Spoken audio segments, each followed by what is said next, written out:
So we'll do a little bit on the statement of stockholders' equity. A lot of companies will do the statement of stockholders' equity instead of just the retained earnings statement. And this is a statement that looks a lot more confusing than it is, I think. I don't know. But anyway, it's basically, if you think about your stockholders' equity section and all of the things that can influence it, you can issue stock, you can pay dividends, you think of all the changes from beginning stockholders' equity to ending. You have the net income, you can buy back treasury stock, you can do all kinds of things. Everything that can happen is summed up on the statement of stockholders' equity. So you're starting off with a beginning balance in all the accounts, kind of going across. And maybe it would be better if I separated this out as a total column. So we started out with 8,000 of common stock. We had some additional paid-in capital. Here's our retained earnings. We had some accumulated other comprehensive income. And then we started out with some treasury stock that had been bought back. So if you total all those across, you get the 24,000 total beginning balance in your stockholders' equity section. Okay, so then during the accounting period, let's see what happened. The stock option plan, maybe we issued 200 shares of treasury stock, so we'd say we put 200 there, and perhaps there's some additional paid-in capital on that. So we'd say, okay, so that's one thing that impacted our stockholders' equity. Now we'd simply throw the total over here of what happened.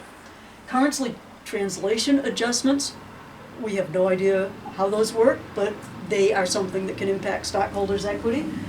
So say we had a foreign currency translation adjustment of 300, and that would be in your accumulated other income and loss section. Okay, so that would be here. And so that would be a total that would go over there.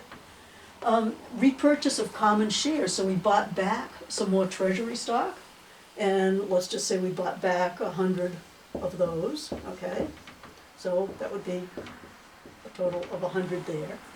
Net income for the year is 6,000. Okay, so where does that go? That would increase our retained earnings. So that would be 6,000, and we would put our total over there. Then we paid some dividends on our common stock of 500. That also impacts the retained earnings, so that would be 500 dividends, and we would have to make sure that's included in our total column. Unrealized gain on our available for sale debt securities, okay, and that would be 100, and that's also in the category of our accumulated other comprehensive income. And really, that's about all there is to it. You simply add up your columns. So here we had no additional issuance of common stock, so that's going to still be 8,000. We have additional paid-in capital of 10,050. We've got our retained earnings of 10,500.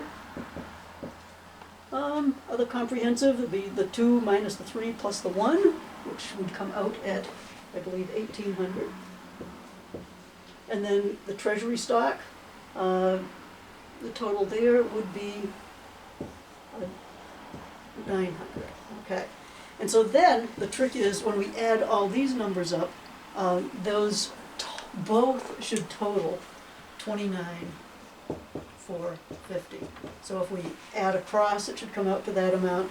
If we add down, so your statement of stockholders' equity, it's really just, and this is our beginning balance. Here's our beginning balances in all of our stockholders' equity accounts. These are all the various things that happened during the accounting period, and that brings us to our ending balances in the statement of stockholders' equity.